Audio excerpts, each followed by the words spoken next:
Et sur quel usage il faudrait prioritairement, il faut le garder et il faut l'utiliser. Ça, c'est ma première question. Et ma deuxième question, c'est est-ce que vous auriez 2 outils à recommander, pas cher, le moins cher possible, facile à utiliser, qui peuvent changer la vie d'une entreprise, soit sur des sujets d'organisation et de productivité, soit sur toute autre chose. J'ai parlé tout à l'heure de MailChimp sur le mailing.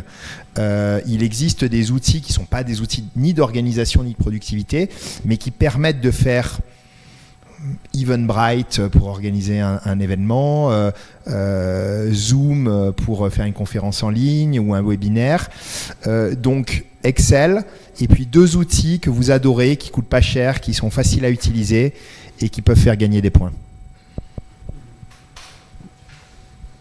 Moi, actuellement, un outil super que j'ai trouvé, parce que, mine de rien, ça donne vraiment l'air plus pro, il s'appelle Gmas.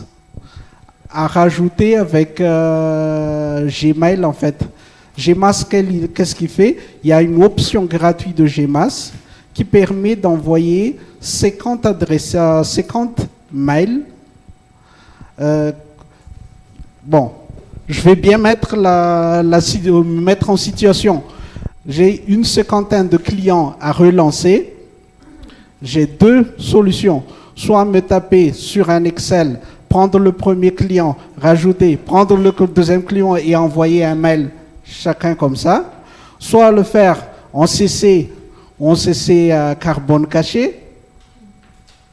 Soit utiliser Gmas. Je balance la totalité de ma base, je clique sur envoyer et c'est envoyé à tout le monde comme si on a envoyé chaque mail personnalisé.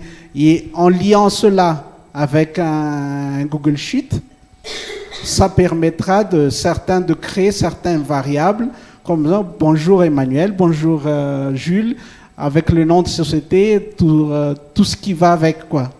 Donc c'est quelque chose qui est super bon, qui est gratuit, jusqu'à 50 emails par envoi quand même. Bon, moi j'ai dû acheter parce que j'ai besoin de plus, mais ça m'a changé la vie, voilà. Et Excel? Pourquoi on arrête, pourquoi on garde? Excel, en fait, je l'utilise presque plus. Voilà.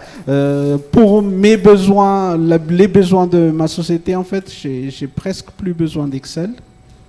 Donc voilà, j'ai pas de réponse sur ça. Merci. Donc je vais répondre sur 2 sujets. Sur la partie Excel déjà. Quand est-ce qu'on doit utiliser Excel? Déjà, pour tout ce qui est données, faire les gestions de données de base, si je peux dire. Ça, c'est intéressant de travailler avec Excel. On a une liste, ça nous permet de faire un tri, ça nous permet de faire quelques filtres et ça nous permet aussi de faire un reporting. Mais on ne doit pas utiliser Excel déjà pour gérer une entreprise. Lorsqu'il a des flux de données qui transitent entre plusieurs secteurs, l'achat par rapport à la facturation par exemple, c'est pas intéressant de travailler avec Excel. Mais si on va se focaliser pour une donnée qui n'est pas dynamique, si je peux dire, qui ne change pas tout le temps, c'est intéressant de travailler avec Excel. Voilà.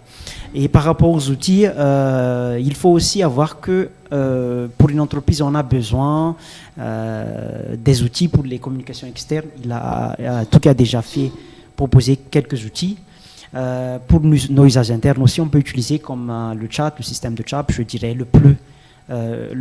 ce qu'on utilise la plupart du temps, genre WhatsApp, genre Skype, ça aussi, il ne faut pas négliger, mais c'est un outil super important aussi qui nous permet de communiquer en interne et ça ne consomme pas trop de données. Ça aussi, c'est un point important qui nous permet de communiquer, d'envoyer des fichiers, envoyer des liens et tout ça. Ça aussi, c'est vraiment important. À part ça, il y a les outils comme allié avec l'email professionnel aussi de tout à l'heure qui vous permet de gérer un agenda comme Zimbra par exemple. Je ne sais pas si vous avez travaillé avec Zimbra ou Thunderbird ou n'importe quel outil de mailing ou Outlook par exemple. Et dans cet outil-là, on a nos emails, on a un agenda, on a plusieurs outils On peut gérer même un petit dossier, mettre des fichiers et des structures de données comme ça. Donc ça aussi, je pense que on utilise partout, tous les jours, et ça permet aussi de gagner un peu en productivité sur la gestion de l'ensemble de nos activités. Voilà. Ok, je démarre avec Excel. Alors moi je suis vraiment d'accord avec ce que vous avez dit. Hein.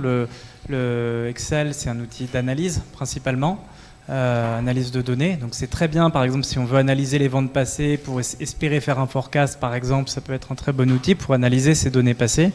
Donc voilà, dès qu'on veut manipuler, analyser des données, c'est vraiment adapté. C'est pas par contre un outil de gestion, donc vous l'avez dit, hein, mais c'est pas pour suivre la liste des employés, c'est pas forcément fait pour suivre les stocks, c'est pas forcément fait pour les choses qui vont être très dynamiques, qui vont bouger. Pensez à Excel plutôt comme une analyse one shot. Un fichier, d'ailleurs avec Excel, ils survivent pas très longtemps, les fichiers Excel. Enfin, au bout d'un moment, ils commencent à être tellement complexes dans tous les sens et ils finissent à avoir des erreurs dans tous les sens. Donc c'est pas quelque chose qui est vraiment long terme, c'est plutôt pour faire une analyse. Donc c'est aussi pas mal pour les financiers parce qu'ils fonctionnent aussi souvent avec voilà, ils doivent faire une analyse pour la fin du mois, clôturer les comptes. Donc pourquoi pas pour les financiers. Une dernière utilisation d'Excel que je trouve pertinente, c'est comme prototype. Pour des outils de gestion. Mais alors, si on le met en place comme prototype, c'est pendant qu'on construit un autre outil. C'est quand l'équipe vient voir avec un besoin et qu'on va prendre 3 mois pour construire un outil, on ne peut pas leur dire ne faites rien pendant les 3 mois. Attendez, non, dans ce cas-là, pourquoi pas mettre un Excel ou Google Sheet en place, mais avec déjà dans la tête l'idée de transitionner vers autre chose, quoi. Donc ça reste temporaire par nature. Donc voilà pour Excel. Et les 2 outils que je souhaiterais vraiment recommander, donc j'en ai parlé tout à l'heure rapidement, c'est Airtable, qui est un peu finalement le Excel version 2. c'est un outil en fait qui permet du coup de faire des bases de données. C'est très très flexible. On peut faire un peu tout et n'importe quoi comme process. Si on va regarder là, il y a des templates déjà disponibles, donc il y a déjà des exemples de CRM, d'outils de gestion des employés. Il y a plein de choses déjà disponibles. Et vous pouvez juste le reprendre et l'adapter à votre sauce, et ça se configure vraiment dans tous les sens et très facilement. Et le deuxième outil, c'est Zapier. C'est un outil d'automatisation. Zapier, Z-A-P-I-E-R. Ouais. C'est un outil d'automatisation, ça vous permet de connecter n'importe quel outil avec n'importe quel outil. Alors presque n'importe quel outil avec presque n'importe quel outil. Par exemple, si on travaille, que ce soit Notion ou Airtable ou même Google Sheet, imaginons que je rentre une ligne ou je modifie un champ, je souhaite automatiser l'action dans un autre système, envoyer un email, stocker un fichier dans le Drive, mettre à jour une autre table avec autre chose, peu importe, vraiment, hein, ça peut être très très créatif. Et Zapier, ça permet de faire le lien entre nos différentes applications, quoi. Ça permet là, c'est très très facile de faire gagner, de gagner en productivité du coup, et d'automatiser plein de process qui peuvent être un peu fatigants, quoi.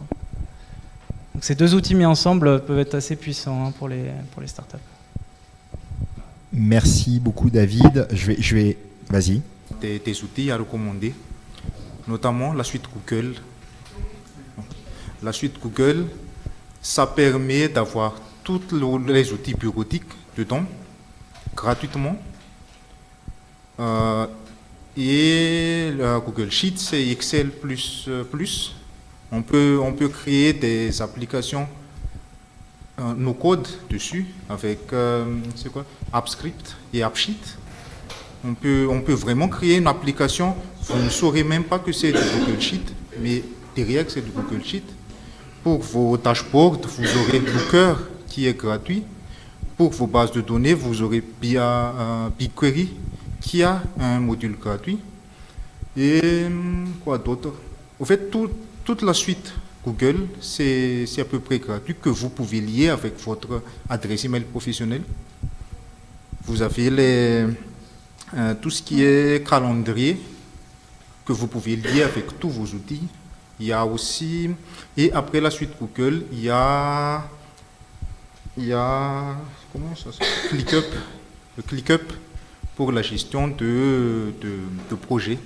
ClickUp, vous allez, c'est carrément comme Trello, mais derrière, ça va vous donner accès directement à un échéancier, après à un diagramme de compte, aux charges de travail de votre équipe, Donc, et ça, c'est gratuit. Donc, ces deux outils-là, je recommande fortement Google et ClickUp.